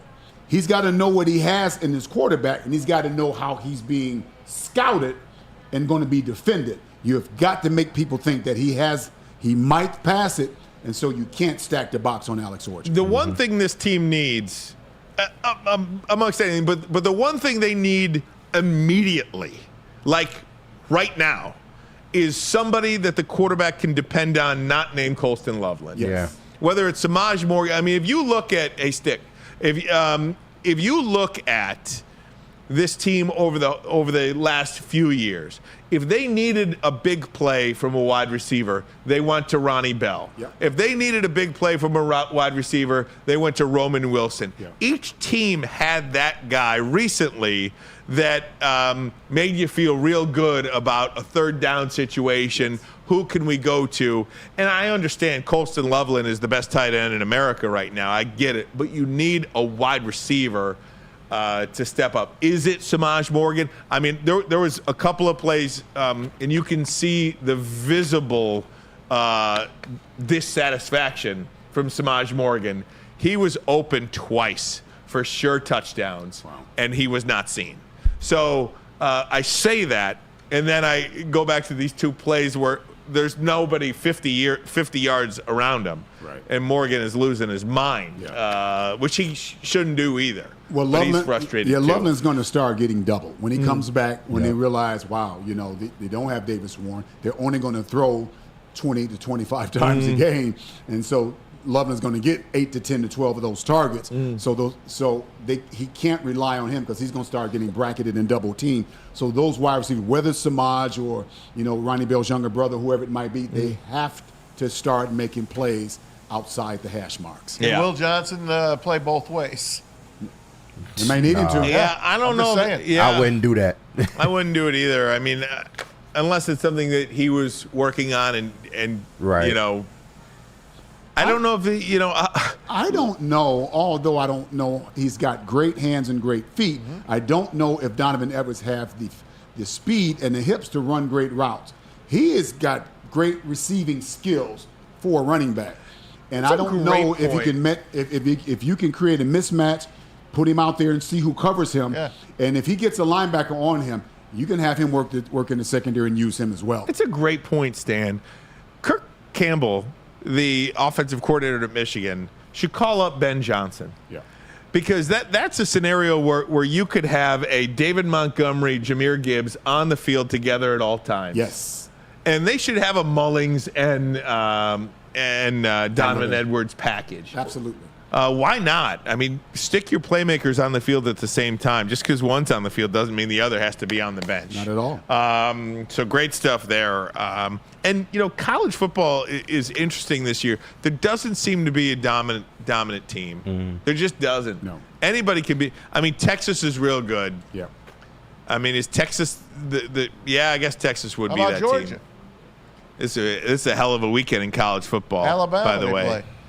play. Georgia and Alabama Yeah. and Texas and who's Texas play this week? I know it's a Texas plays Mississippi State. Maybe it's not. This week. Well, if Alex Orji had started and played the entire game against Texas, I still think we would have lost the game. Mm-hmm. But I think the game would have unfolded it a little bit differently, and I think it would have allowed Wink Martindale to call a different game as well. Yeah, they got playmakers all over the field. And when you turn the ball over deep in your own zone, it's going to look a lot worse than it actually is. Absolutely.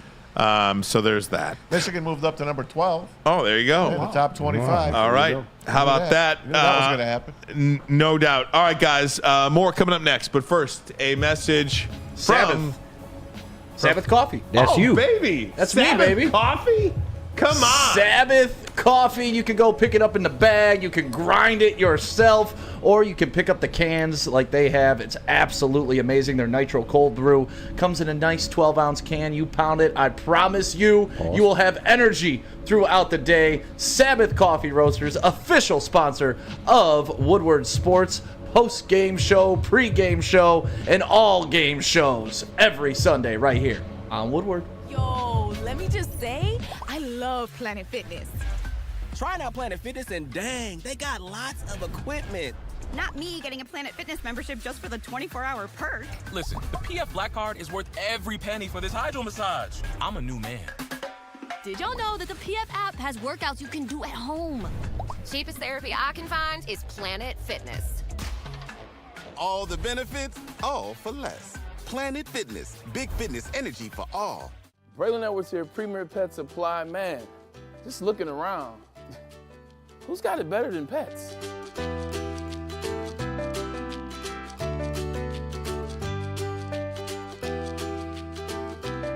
Come on, a baby stroller for Coda?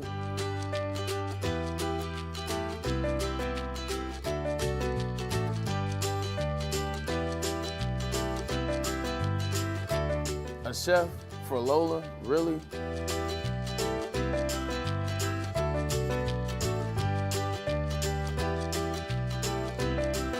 You don't have to tell me who the real boss here is. Who's got it better than pets?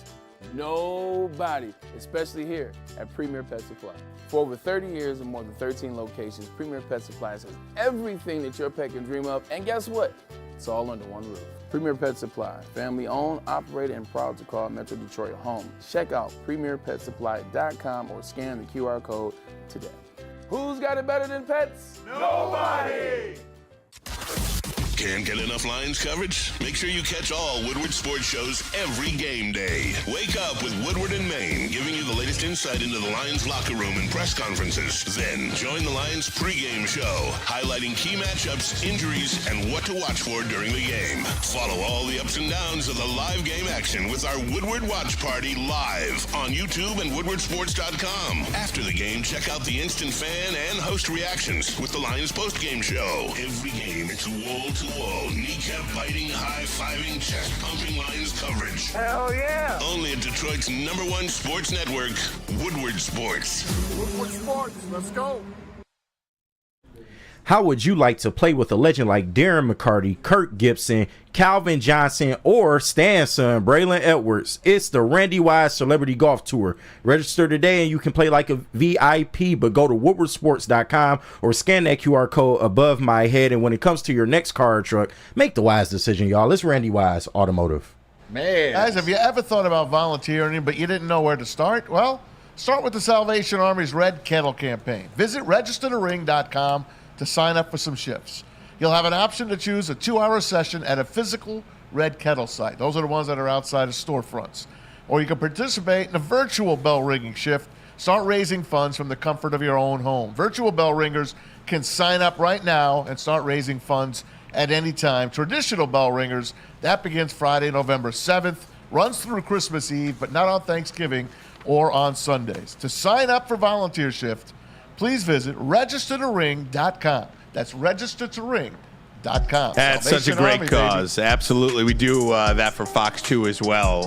We're out there at all the different Red Kettle locations. I always feel guilty when I don't put anything in. You know what? Can I say this too? If you don't put anything in, as a bell ringer myself, okay, we partner at Fox 2 with them as well, and we do that. As somebody who has been out there ringing that bell and the weather's not great, I don't know if it's like, and I've done this before, but people don't even want to make eye contact with you. Say hello. Right. Like you know what? You don't even have to say I'm sorry. Just say hello. Right.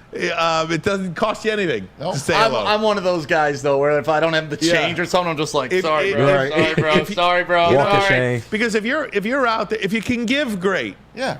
Not everybody can give. Not everybody's got to. Not everybody can do it. But you can have some courtesy. And just absolutely, I say hi to everybody. Absolutely, well, you do that anyway. But just say hi. How about that? Say hi. Even I say hi to KG. And you do. Yeah, no doubt. So good stuff there.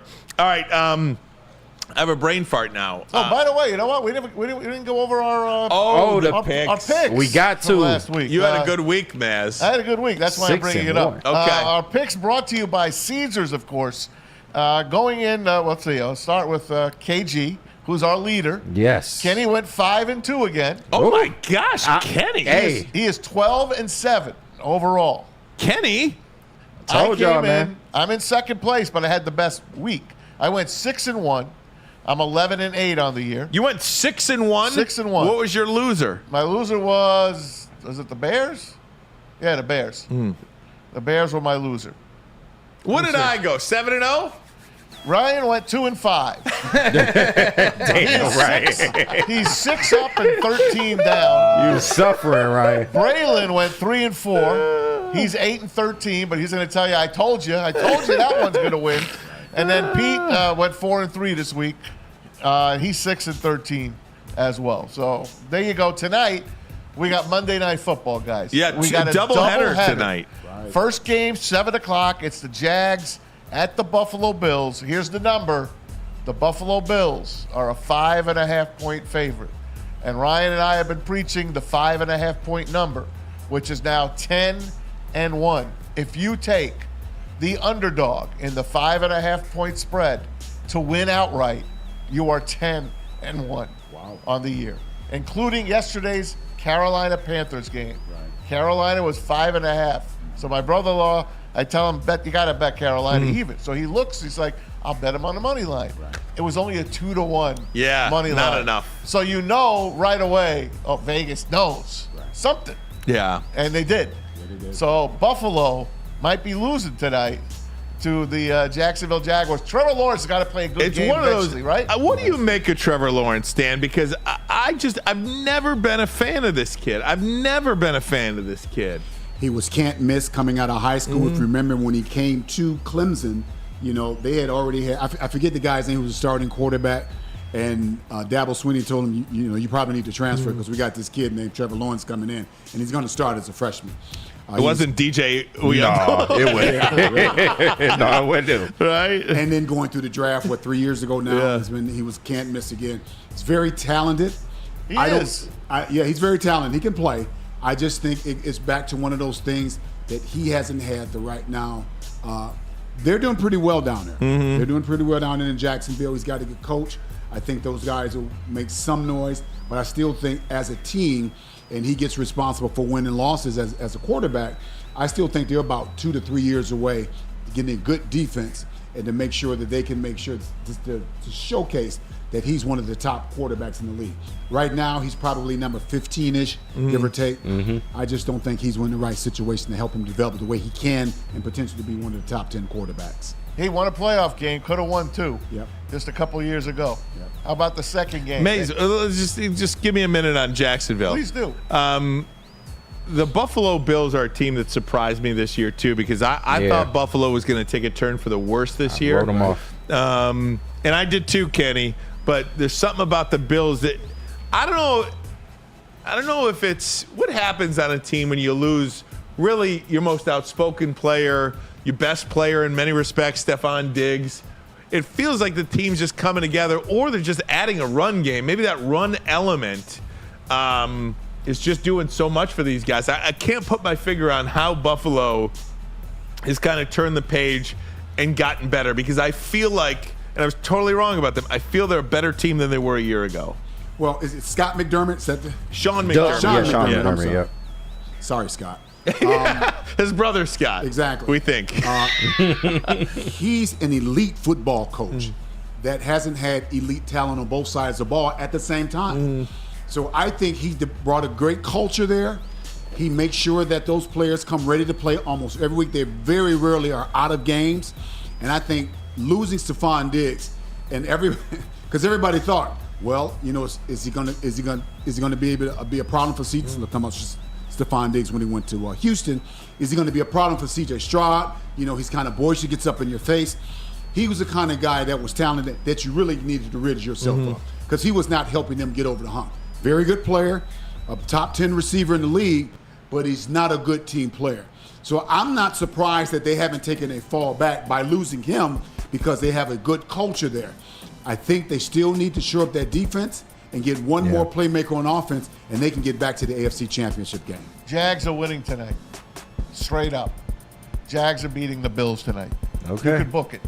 Okay. I'll take the Bills. You got Game two. The Bungles at 0-2 will host the Washington Commanders. It's a 7-point spread. Yeah. Joe Burrow, they got to show out here tonight. It's the game that Joe Buck and Troy Aikman will do. I think it'll Who's doing that first game? Do we know? It's the same guys that always do it. Chris Fowler. Fowler. Lou Riddick. Yeah. Okay. I forget who else is in the booth with them. Okay. It's like I think Dan Orlovsky. Okay. I got you. So What's the number? 7. The 8-15 game is the second one. The Bengals and Washington. That's a 7-point spread. Bengals got to win this game. It's got to be the Bengals. They got to win this game. Where are they playing? It's in Cincy. It's in Cincy. Yeah. I think they will beat the Commanders there. The Commanders is an interesting team. You know, they got Jaden Daniels. They're starting to get some players there, but I don't know if that culture and coaching staff are in place now for them to start to be consistently winning. So I'm going to go with the Bengals. I got a super chatter here. Okay. CK earlier put $20 in the super chat. He had to say this.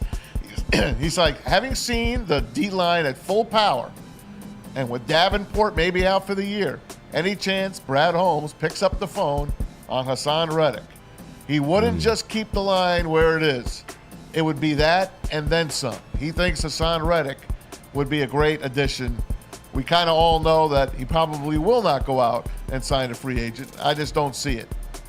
James Houston, to me, is the guy that's the secret guy that has been inactive, and he's got to step up his game one way or the other. And Josh Paschal, too. You know? Who had a sack last week. Yep. And then this week, nothing. I don't know about Hassan Reddick, man. Because you got to sign him if you trade for him. Yeah, well, clearly. Yeah. I just don't know if the Jets are willing to give up on him just yet. You know, I mean, the Jets are a good football team, and, you know, you win a couple of more games, and the pressure's going to be on to sign that player. It just is, I think. We'll see. The Jets are teetering right now. Everybody's very excited about it and been waiting to see how well Aaron Rodgers would fit in. And if Aaron Rodgers is on, he's one of those quarterbacks that can put a team and take you deep into the playoffs. His arm talent is like second to none. Elite. Absolutely. With that being said, though, I know Stick likes you know, they can't have any hiccups with him because he is just so volatile in every aspect of his life and every day. He looks for controversy because it fuels him. And so can they keep him focused in every week, week in, week out, and keep him upright and healthy to take him deep into the playoffs? Hey, we talked about the Rams game yesterday, and I got some video of them and Sean McVay in the locker room handing out game balls. Check it out. Here's the Rams after they scored 13 points in the last 5 minutes to shock the Niners. Hey, I'll tell you what. Some fight in this group. So many guys. All right, then I want to be able to recognize a couple guys that come to mind immediately. Where's a couple balls right here, Kev? All right, hey, how about Xavier Smith?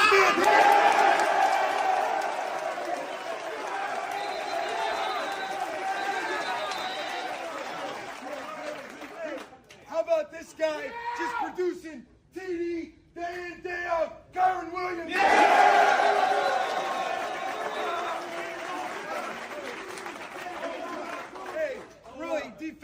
as a whole for you guys to stand up like you did. Unbelievable, man. Give it up for the defense right there. I got 2 more that come to mind. All right, hey, where's 2-2 at? Well,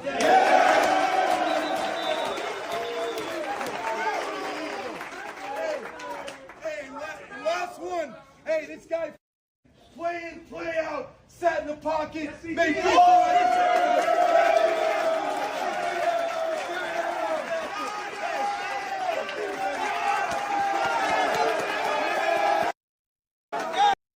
Stan something. Ooh. Ooh, them kids. Listen, Stan. Yo. Listen. There's a lot of haters in this company at Woodward Sports about Matt Stafford. We don't hate I'm him. not Well, one I of them. don't. And I know you're not one of them. For sure. I'm going to give you this right now. Okay. Who would you rather have as your quarterback if you're the Detroit Lions Come right on. now? Matthew Stafford or Jared Goff? Come It's not on. even close. Matthew Stafford is one of the elite talents Come that on, ever man. played football. I asked the question. What You just served people him up. seem to misunderstand, the best quarterback in the NFL is not Patrick Mahomes. Patrick Mahomes has the best play caller ever to walk the face of the earth and one of the best tight ends that ever played the game. Patrick Mahomes is a very, very good quarterback.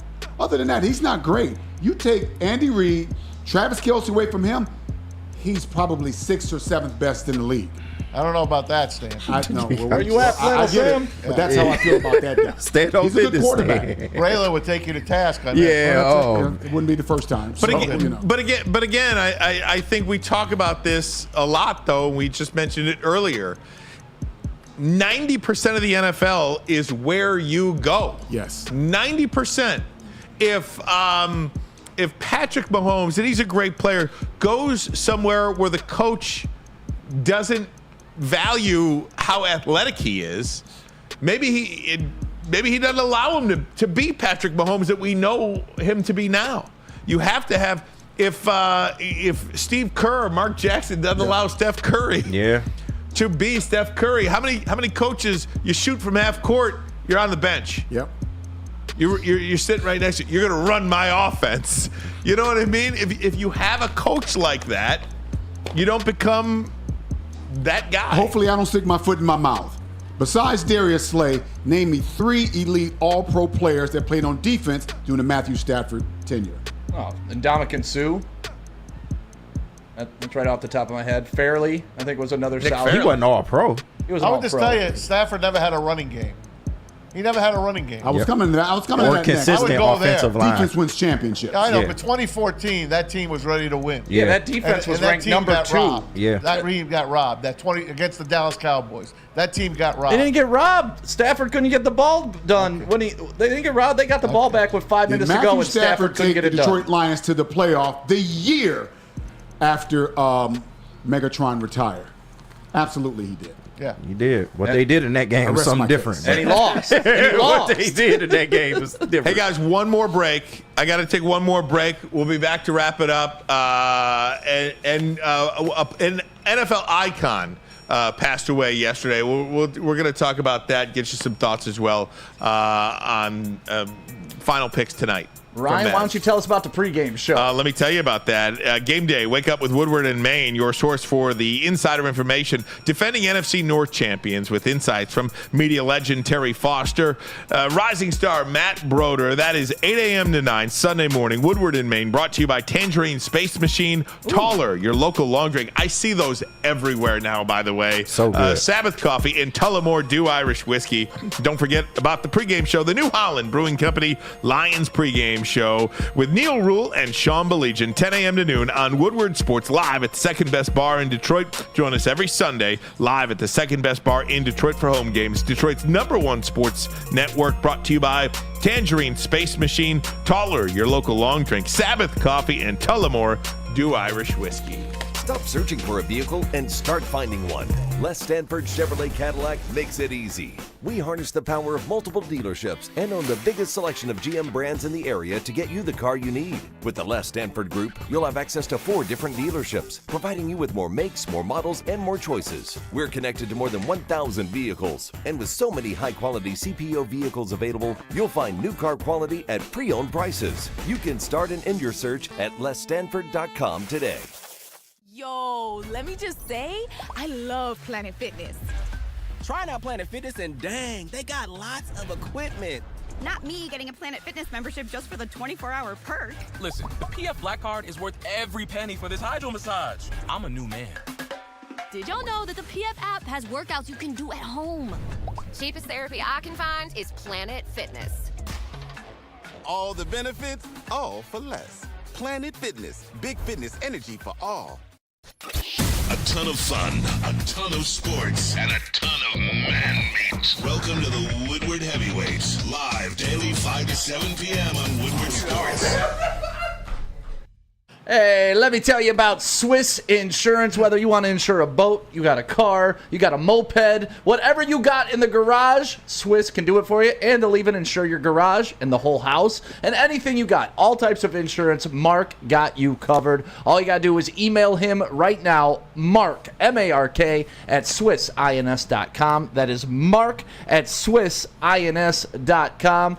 And Ryan, why don't you tell us a little bit about KDK? And let me do that. Dealing with divorce, child custody, visitation, other family law issues. Kevin and Catherine at KDK Law in Birmingham will have your back. 10 plus years of experience, 24/7 availability. Scan the QR code above my head right now or call 248-971-0476. 248-971-0476. Say Woodward Sports sent you, and KDK will pay your filing fee. KDK Law, they've got your back. Stan Edwards in for Braylon today. Big loss in the NFL yesterday, Tom Mazaway. This is a guy you always talk about each and every year. One of my childhood heroes, but from one of my favorite teams as a kid. How do you not root for the 1972 Miami Dolphins, the undefeated team? And Mercury Morris, Eugene Mercury Morris in the backfield, number 22. Loved him. Passes away at the age of 77. Had some issues in the past with drugs and alcohol. He got his life in order, and he was always one of the first guys to pop the cork when an undefeated team would finally lose in the NFL and preserve the only unbeaten in NFL history. The 72 Miami Dolphins, who went 17-0 that year and beat the Washington Redskins in the Super Bowl. That was Super Bowl 7. Super Bowl 7. And they were winning 14-0 in that game. And they went to kick a field goal at the end, and Garo Yepremian was going to make it 17-0 for the 17-0 Miami Dolphins. We all know Garo Yepremian with the biggest gaffe in Super Bowl history. The kick was blocked, and then he just bobbled it, and Mike Bass ran it in for a touchdown, and George Allen's over-the-hill gang almost pulled out a miracle, but Miami wins, and it was amazing. That backfield, Stan, I don't know, I know you remember it. It's Mercury Morris, 1,000 yards. Larry Zonka, 1,000 yards. Jim Kick, 1,000 yards. The triplets, Butch Cassidy and the Sundance Kids. That team with Don Shula, Bob Greasy as the quarterback, Paul Warfield as the wideout. Mercury Morris is a huge loss. Yeah, absolutely. And I remember vividly watching him as he's young. And I always find it interesting that when certain players play certain sports and their name kind of match the type of player there is. Like there was a couple of wide receivers named James Jett that could actually run. And then, Tiger Woods being a golfer, and Mercury Morris was very, very fast. Watching him, number 22, alternate with Jim Kick, that complimented Larry Zonka. And to your point, one of the most outspoken, boisterous guys that made his feelings known. When anyone is getting close to being undefeated, he made sure when it didn't happen that he let them know that they were the best team that ever done in the NFL. He will be sorely, sorely missed because he was absolutely an amazing man. So that's just something. I love the NFL. The NFL to me is I don't know. I just loved it so much as a kid, and I'll never forget my childhood rooting for these teams. So big loss in the NFL. Yeah, the NFL reminds me that I have so much affinity for, and they're not as good as they are now. Nike is one of the best marketers to ever walk the planet. But the NFL is the same thing. The NFL always makes you attracted. It's the most recognized, the most attractive, most exciting sport on the face of the planet Earth. And they've been doing it for a long time. Because even back then, in the early 70s, late 60s, early 70s, playing on Sunday, the Gridiron Heroes and all that, right in that era. NFL the NFL films. done a great, NFL films. Absolutely. They've John done a great Facenda. job of making sure that those players and the game itself with players like Mercury Morris always were part of your life and part of your weekend, and it falls on Sunday. You know, I have what's happening? Breaking Tigers news. Have breaking news from our own Broder, our credentialed Tigers writer, beat reporter, Jackson Jobe. His contract has been purchased, and he will be with the team tomorrow night. He is getting called up to the MLB roster. How about Jackson Jobe? How many people are going to be at this game this week? I'd say at least 30,000 a night. A night. It is the weekend. The weekend is going to be packed as long as they do their job against Tampa Bay. And Stick, what was that again, buddy? We're giving away tickets on Twitter right now to go watch Tariq Skubal pitch, and maybe you get to see some Jackson Jobe action. So go to the Twitter, retweet, make sure you're liking and subscribing on YouTube, and you got a chance to win some free tickets, compliments of Woodward Sports. That's one of the things this team has done over the last couple of months, and I think you got to give Scott Harris a lot of credit for it, because dopes like me are talking about go get this veteran and that veteran. Go get Isaac Paredes. Isaac Paredes went to the Cubs for nothing. Why can't you get Isaac Paredes over here? Right. Well, because you're playing to young kids now. Right. Young and Sweeney. Paredes and all these, 25. Well, I understand that. I know, just but saying. Still, Sweeney's catch the other night saved potentially a playoff berth for him. Yeah. And if they don't trade Jack Flaherty, you don't have him, and you probably aren't in the play. You probably aren't in the position you're in. I mean, how this thing has worked out has been tremendous. Now it feels like we get a little bit of a breather tonight. You know, the Twins don't play, the Royals don't play, the Tigers don't play. And you could just take a breath. Yeah, so just wanted to add to that news. It appears that Shelby Miller has been DFA'd in the move to bring up Jackson Jobe. So you did need a starting pitcher, but Shelby Miller, one of the more reliable arms in your relief lineup, is now getting DFA'd. He's been pretty darn good. He's been overall. He's been up and down, but overall, he's been good. I don't know who you choose. Who do you get rid of? They get rid of him. They got rid of him. So Joe was going to get a little playoff taste because he played really well in Double-A and then recently in Triple-A. So he was in Triple-A for not very long, and here he is with the big club. And rosters get to expand now in the playoffs, so we'll see what happens if he gets to stay up here. But it's exciting. Tomorrow night, Tigers and the Rays. Get on down to Comerica Park. All right, final thoughts tonight on the games. It's funny because as I just pull up my ESPN, and I should probably have the Caesars up. Do you have the Caesars up? Because the ESPN line for the Jaguars just went to 4.5. Oh, wow. Put on Caesars up. So it's off the magic number? Off the magic number. Buffalo 4.5. Now I really like Yes, 4.5 on Caesars. Right, and Cincinnati has gone from 7.5 to 7. Yeah. So both dogs tonight. It's still 7.5 on Caesars. Can I just say this too about the Cincinnati Bengals? This Survivor situation. There's so many people that play Survivor. The Cleveland Browns, the Las Vegas Raiders, and the Tampa Bay Bucks. The three most popular picks this week in Survivor all lost. Oh, wow. Yep. If you have the Cincinnati Bengals tonight, you are in good shape. And now watch them lose. Yeah. If they lose, they might be a winner already.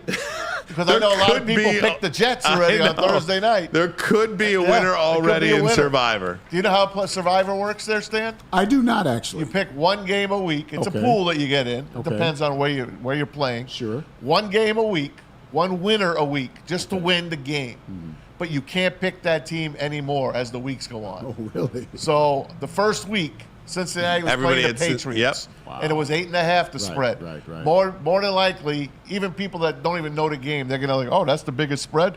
I'll take that team. Sure.